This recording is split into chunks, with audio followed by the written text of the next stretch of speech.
Zap Crypto. Tous les jours, toute l'actu crypto au même endroit.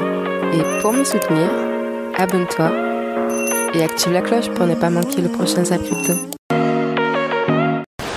Bonsoir la cryptosphère. Allez, on se retrouve comme d'hab avec notre Fear and Greed Index qui est toujours dans l'extrême peur ici à 20. Allez, on passe également au Fear and Greed Index US qui est lui aussi dans l'extrême peur à 23. Et il y a des chances qu'ils perdent pas mal de points pour demain vu les chiffres de l'inflation. Je vous laisse évidemment découvrir ça dans le Zap. Et j'en profite aujourd'hui pour vous présenter le Crypto Daily. Ça fait longtemps que j'ai pas fait une recommandation dans le Fear and Greed. Alors c'est un format quotidien de 10 minutes que vous pouvez retrouver sur toutes vos plateformes de streaming, du style Deezer, Spotify, etc.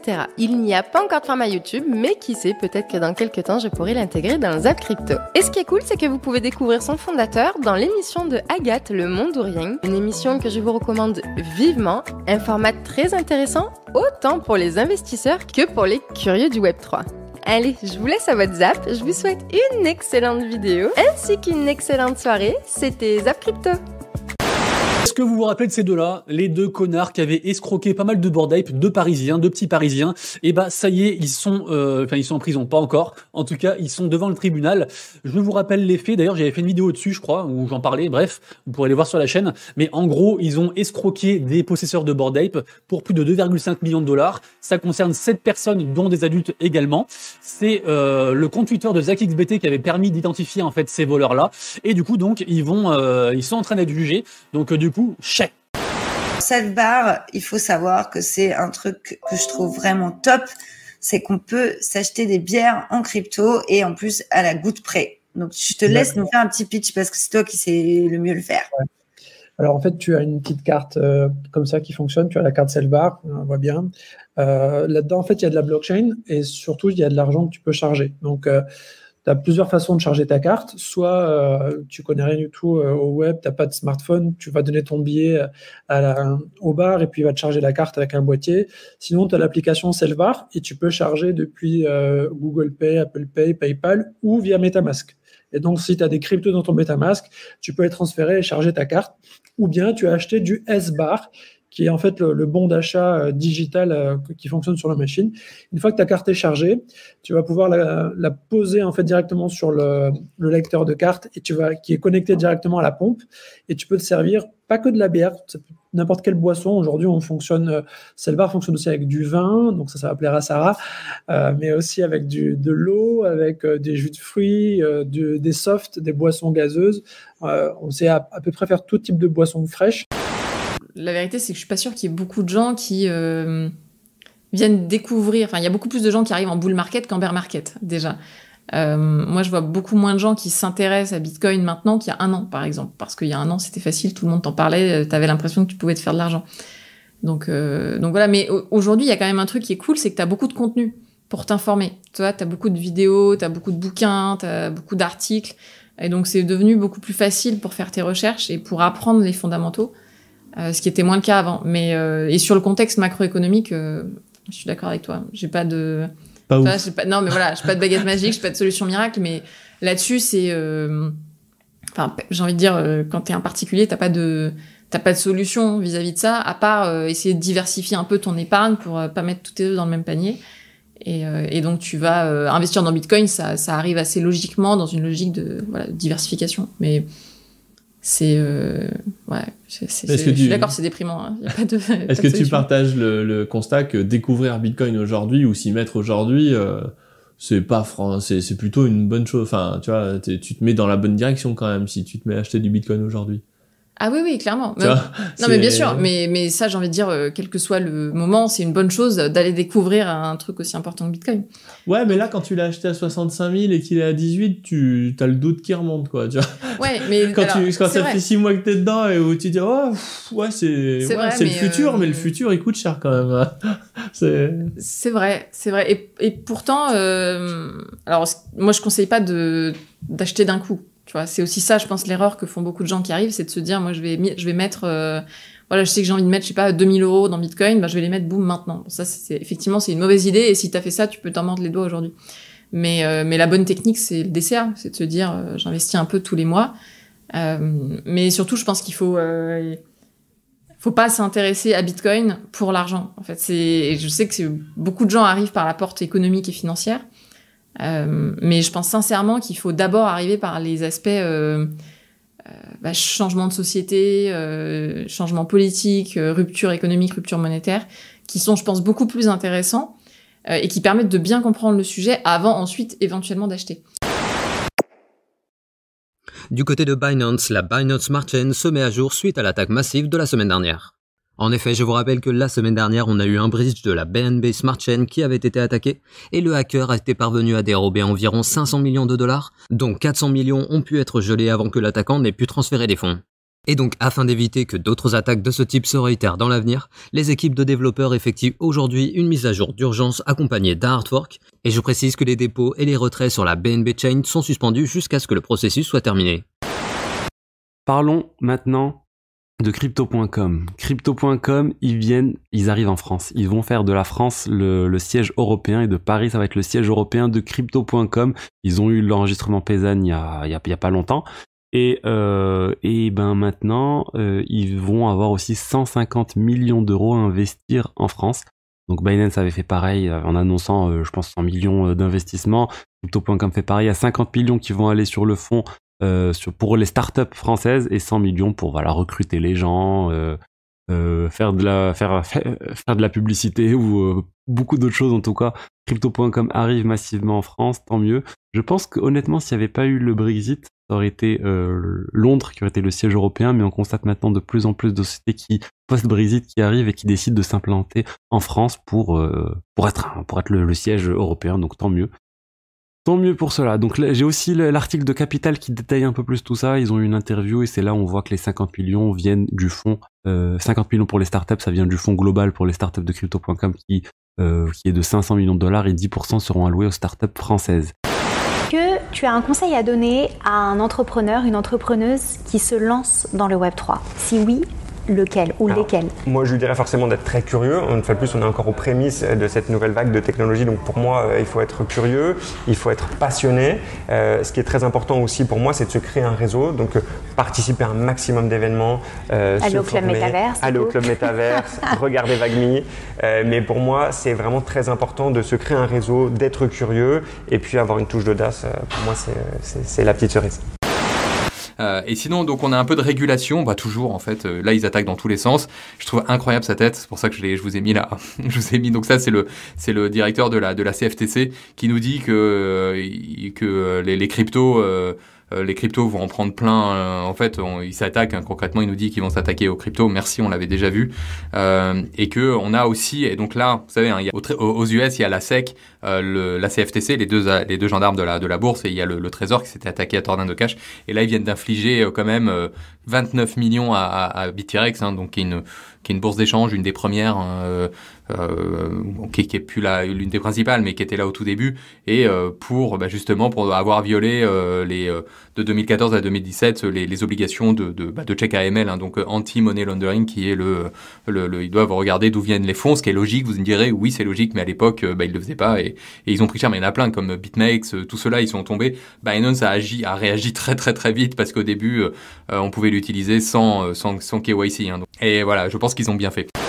Pour ceux qui ont passé les 10 dernières années dans une grotte, sachez qu'en 2004, Ryan Fugger, donc un jeune développeur canadien ambitieux, a créé Ripple Pay. Son objectif, créer un système monétaire décentralisé qui pourrait servir à des communautés, et tu vas voir qu'il était loin de se douter qu'il allait créer un véritable monstre et que le parcours serait semé d'embûches, de procès, de coups de poignard, de milliardaires amateurs de licornes, mais aussi d'Allemands à l'accent douteux et de milliards de dollars. Normalement, rendu là, vous vous posez tous la même question et la réponse est oui, je n'aime pas les licornes. Et pour l'autre question, j'ai bien dit que Fugger avait développé Ripple Pay en 2004, soit 5 ans avant le lancement du Bitcoin en 2009 par son énigmatique inventeur Satoshi Nakamoto. Et il a d'ailleurs lui-même déclaré à l'époque, Ripple est intéressant dans la mesure où c'est le seul système qui fait quelque chose de la confiance en plus de la concentrer dans un serveur central. On a d'ailleurs même David Schwartz, le CTO de Ripple, qui a travaillé en 2011 sur l'optimisation du code du Bitcoin. Mais Ripple, c'est aussi la société à l'origine du RTXP, donc un protocole internet distribué et open source, c'est-à-dire que le code peut être modifié, qui vise à permettre des transactions financières mondiales, sécurisées, instantanées et quasiment gratuites. Il faut savoir qu'un des points importants de ce protocole, c'est qu'il prend en charge n'importe quelle monnaie fiat, donc comme l'euro ou le dollar, mais aussi les crypto-monnaies, les commodités et toutes les unités de valeur comme le miles aérien ou la minute mobile. Et en plus de ça, il permet de stocker donc de la valeur et de payer les frais de transaction grâce à sa crypto-monnaie native, le XRP. Et c'est là que les choses commencent à devenir intéressantes parce qu'en 2013, énormément de banques et d'institutions financières ont commencé à travailler avec Ripple. En 2014, Ripple Labs a même lancé une application iOS, donc pour les détenteurs d'iPhone, qui permettait d'envoyer et de recevoir toute devise directement sur leur téléphone. La même année, Ripple Labs a proposé Codius, donc c'était un projet de développement d'un système de contrat intelligent. Le projet, malheureusement, il a été abandonné un an plus tard et l'Ethereum a été lancé en 2015. D'ailleurs, pour ceux qui ne le savaient pas, en 2013, Vitalik Buterin, le fondateur principal de l'Ethereum, avait été accepté comme stagiaire chez Ripple et il n'a pas eu son visa pour les États-Unis. Donc dans un univers parallèle, il aurait eu son visa, Ethereum n'aurait jamais vu le jour et ça serait Ripple le leader des smart contracts. D'ailleurs, à l'époque, il avait même publié un article dans Bitcoin Magazine dans lequel on pouvait lire en résumé ce que Ripple a accompli est impressionnant. Avec Ripple, nous avons un moyen d'envoyer, de recevoir et de conserver toute devise, pas seulement une crypto-monnaie spécifique dans un environnement décentralisé.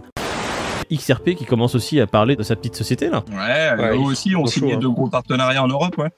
Ouais, ils sont chauds, ils ont un partenariat en France déjà avec Lemonway, tu vois. En fait, c'est canon parce que tu vois, il y a plein de sociétés qui doivent d'une certaine manière bloquer des fonds dans d'autres devises pour pouvoir payer certaines choses.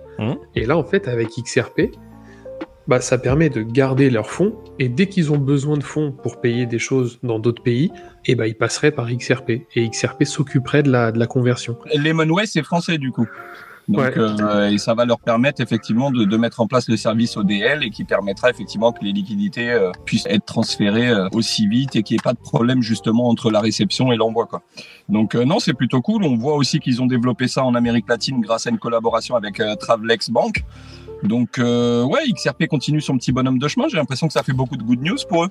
Ouais, j'ai l'impression qu'ils sont en confiance aussi, tu vois. Par rapport au procès et tout, je pense qu'ils voient la chose d'un bon œil, donc...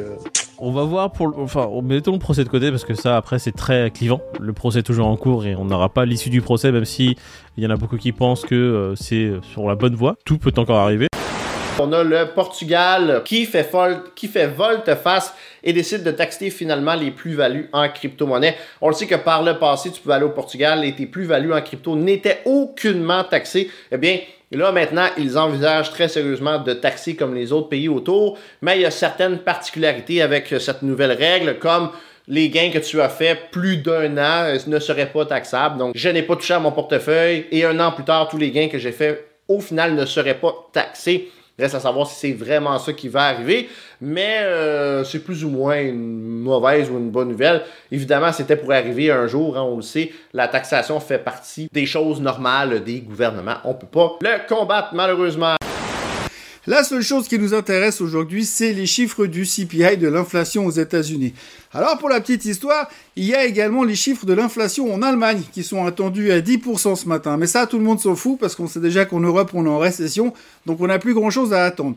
Par contre, cet après-midi, on est quelque part intimement convaincu qu'on aura la réponse à toutes nos questions avec les chiffres du CPI qui seront publiés à 14h30. Alors oui, j'ai mis un casque, j'ai mis des lunettes, j'ai mis une veste en cuir comme quand je monte sur une moto afin d'être protégé contre tout accident et contre toute violence qui pourrait m'être faite vis-à-vis du marché. Aujourd'hui, et clairement, on va se dire que si jamais les chiffres du CPI sont en dessus de 8,3%, ils sont attendus à 8,1%, mais on va dire que 8,3 c'est le chiffre du mois dernier. Si on fait mieux que 8,3, plus que 8,3, ça veut dire que la Fed ne sert strictement à rien, que les hausses des taux qu'on s'est pris depuis le mois de janvier, ça ne sert strictement à rien, et que pour l'instant, on n'arrive pas à freiner l'inflation, donc c'est la catastrophe, donc on va s'effondrer et le marché va très très mal vivre la chose. Ça, c'est la première situation. La deuxième situation que l'on peut avoir, eh bien, c'est que tout d'un coup, ça sort à 8 en dessous des attentes, en dessous du mois dernier, avec une baisse carrément de 0,3%, de la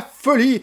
L'inflation qui est en train de disparaître. À partir de là, on pourra avoir un énorme rebond, une motivation exceptionnelle en disant c'est génial, tout est en train de changer, la Fed a réussi, c'est les meilleurs, on est les champions, etc., etc. La problématique derrière, c'est que assez rapidement derrière, on se rendra compte qu'on va se souvenir quand même, par rapport à ce qui a été dit dans les minutes, entre autres, du mois de septembre, que finalement, la Fed attend une chose, une inflation dans la zone des 2-3%. Avant, il faut arrêter de commencer à croire que les mecs, ils vont nous faire des cadeaux et puis dire « Ah, bah maintenant que c'est bon, ça baisse, l'inflation va mieux, on va baisser les taux, ça va rigoler. Allez-y, la Fed est notre ami et dorénavant, whatever it takes, on va aider à faire monter le marché. » Donc en attendant, pour ne pas prendre de risques, sortez casqués. Ça, c'est les jobless claims, donc c'est-à-dire que c'est des gens qui disent qu'ils ont plus d'emploi, tout simplement. Hein. On pourrait dire que c'est les chiffres des nouveaux chômeurs, ok ? Tant que cette courbe n'augmente pas, et on voit qu'elle est baissière, bien sûr, on va se la mettre sur 5 ans, on se rend très bien compte de l'impact du Covid. Quand le Covid est arrivé, tout a fermé, il y a eu énormément de nouveaux gens qui n'ont plus d'emploi qui arrivent sur le marché, et donc pouf, on a eu cette explosion des jobless claims, et ensuite ça s'est normalisé, on est venu retrouver des niveaux qui sont supérieurs au niveau historique, mais on y est quasiment, ok ? On est en train de se normaliser ici. Donc quand la Fed voit ça et communique autour de tout ça, qu'est-ce qu'elle dit ? Elle dit finalement, aujourd'hui vous êtes mignons les cocos, mais là, tout se passe bien, on n'a pas de pic, on n'a pas d'explosion sur le chômage, bottom line. Donc, étant donné que le chômage n'augmente pas, que le marché de l'emploi se porte bien, ça va dans notre sens d'avoir un soft landing. La définition du soft landing, c'est l'inflation qui baisse, tout est sous contrôle, et un chômage qui n'augmente pas trop, puisqu'on s'attend quand même à ce qu'il augmente. Et là, toute la thèse du fait qu'il n'augmente pas maintenant, appuie leurs propos et appuie leur augmentation de taux. Ils disent faut qu'on tape fort, faut qu'on soit présent, et tant que... Ils savent très bien que le chômage, c'est un lagging indicator. Ils savent très bien que ça va augmenter plus tard. On le sait tous, on sait que le chômage va augmenter.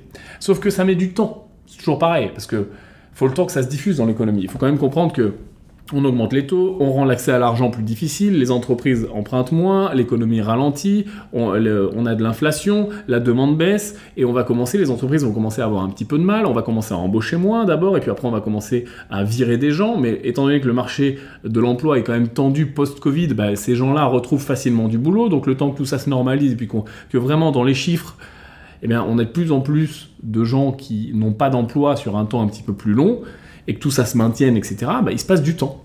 Et typiquement, ça va être en retard de 12 à 18 mois sur ce genre d'événement économique. Donc, ils en profitent, ils le savent que ça va augmenter, mais dans leur discours, ils disent « Les gars, ça augmente pas, test du soft landing, donc nous, on continue à augmenter les taux. » Pour ce qui est de l'inflation aux États-Unis, on attendait 0,3, on a 0,4, et un taux global de 8,2, on espérait éventuellement un tassement vers 8, qui aurait signifié qu'on avait peut-être atteint le zénith, le point de bascule de l'inflation. Mais c'est encore pire du côté de l'inflation dite core, c'est-à-dire hors alimentation, énergie et éléments volatiles, puisque là on est à plus 0,6% au mois de septembre, pour un taux annuel de 6,6, et il s'agit là du plus mauvais score depuis 1982, donc exactement 40 ans.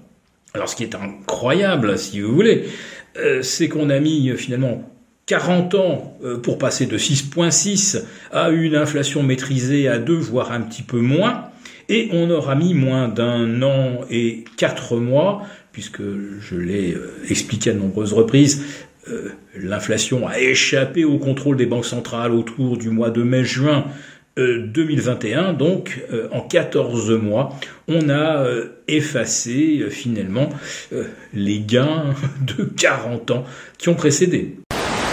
On parle maintenant du VIX, l'indice de la volatilité sur les marchés. Je vais vous montrer la charte. Alors, c'est l'indice de la volatilité sur le S&P 500. Et donc, le VIX, globalement, qu'on appelle vulgairement indice de la peur. Et ce qui fait un petit peu peur, là, en ce moment, là-dessus, c'est qu'en fait, on est sur une trend. Alors, je vais essayer de me mettre plutôt en 6 heures pour que vous voyez un peu mieux la trend. Oui, voilà, quelque chose comme ça, c'est pas mal. Et en fait, on est sur une trend déjà d'une part où on fait des plus bas de plus en plus haut, vous le voyez ici, là. Donc, on note une augmentation structurelle de la volatilité sur les marchés. On fait des plus hauts de plus en plus hauts aussi, si tant est que là, on soit plutôt sur un plateau. Et la peur, en fait, des marchés à l'instant T, c'est tout simplement que, en général, on dit qu'un VIX au-dessus de 40, c'est une crise. Vous le voyez là en mars 2020, on était monté à 85. Vous le voyez ici, ça c'était en juin 2020. Il y avait eu des trucs qui s'étaient passés. Je me rappelle plus exactement quelle était la cause. Et vous le voyez ici, une nouvelle voie en septembre et octobre 2020. Personnellement, moi j'avais beaucoup suivi ces deux pics de VIX là parce que c'était vraiment un moment qui était inquiétant. Et en l'occurrence, vous voyez que le VIX était plutôt ici sur une trend de descente et qu'actuellement on est plutôt sur une trend de montée avec retournement ici. Ce round top qui s'est fait juste là. Qu'est-ce que ça veut dire? Ça veut dire que et il y a autre chose également. Alors là, je vous l'ai pas préparé, mais c'est pas grave, c'est pas tellement la question. On a croisement entre la MA50 et la MA200. Ce qui s'appelle une Golden Cross, et en général quand on a eu donc la MA, la moyenne la SMA, la Simple Moving Average, et donc du coup quand on a eu en général ces Golden Cross, ça n'a jamais été très bon pour le marché par le passé. On va ici revenir sur l'article, je voulais vous l'expliquer, et en gros on nous dit Wall Street, l'indice de la peur de Wall Street qui flash un warning comme quoi les stocks pourraient être au bord de tomber d'une falaise. Et en l'occurrence, vous le voyez ici, on nous explique que effectivement il y a une trend qui est haussière, et on avait eu la même chose en 2007-2008 avec une correction, et puis ensuite on avait fait une énorme poussée du VIX jusqu'au 40, vous le voyez. En l'occurrence ici, pardon, excusez-moi, on était monté jusqu'au 85. En l'occurrence ici, vous le voyez ici, le VIX qui est juste sur le point de faire une Golden Cross, un terme qui est utilisé quand la moyenne 50 jours touche la moyenne 200 jours. Donc ça fait déjà 119 jours et on n'a pas changé de structure. On est toujours dans cette zone. Donc, juste pour rafraîchir la mémoire, parce que je sais, il y en a, ils voulaient revoir le long terme. Je sais pas, je pense que c'est plus parce qu'ils voulaient pas... ils savaient pas quelle vidéo envoyer le long terme, c'est peut-être ça aussi. Mais ce que je recherche dans cette structure, c'est on a eu notre impulsion, on a eu la correction, on a eu l'autre impulsion. Là, j'attends une correction, j'attends qu'ils reviennent péter le bas encore une fois. Jusqu'où, je ne sais pas, ça peut être juste 17 000 et remonter, 16 000, peu importe, c'est pas le plus important. On le surveillera. Mais à la cassure du bas, mon objectif, c'est de chercher de l'achat. D'accord? Retournement pour de l'achat. Minimum pour une correction. Et minimum pour une correction. Donc, weekly, monthly, je suis plus pour de l'achat. Cette zone, pour moi, c'est une zone d'achat. Si on casse ce niveau-là, des 17 600, ça dépend du graphique où vous êtes. Là, je suis sur Bitfinex. Donc, 17 600 sur Bitfinex. Sur ici, Coinbase, on est à 17 586. Bref, vous avez compris. Si on pète ça, eh bien, il y a de fortes chances que ça aille beaucoup plus bas. D'accord ? On pètera un niveau de support de fou qui tient depuis juin. Donc, bon, on arrive très proche de décembre. Les mois, ils vont à une vitesse folle. Je n'ai jamais vu une année qui passait aussi vite. Les mois, c'est n'importe quoi. Le premier, c'est quasiment le 30 pour moi. C'est n'importe quoi. Donc, ça passe ultra vite. On est bientôt, franchement, en décembre. Plus qu'un mois et demi quasiment. Donc, ça passe.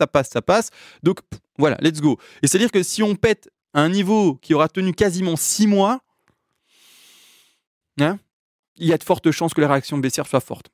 Et c'est pour ça que je préconise, et comme je pense que je l'ai fait en début de vidéo, l'achat par palier. D'accord ? Donc je retape sur le clou encore 1000 fois. Tu achètes un peu toutes les semaines pendant 6 mois à 1 an et demi. Tu te donnes cet intervalle-là d'achat.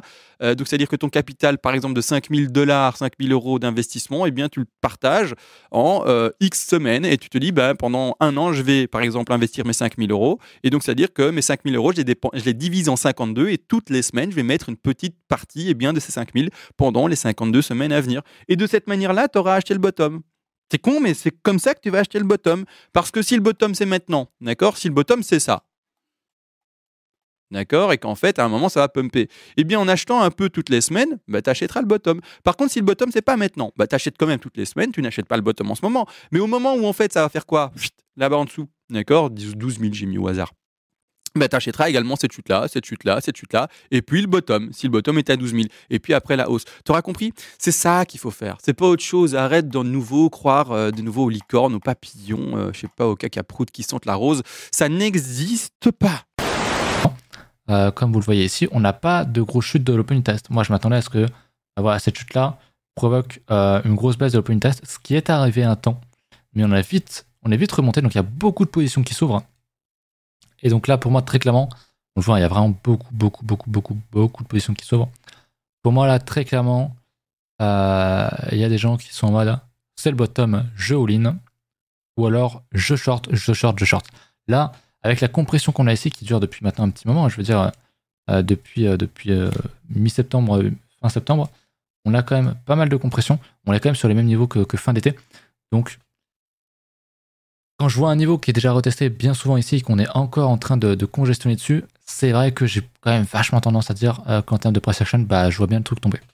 Honnêtement, ça sent la chute.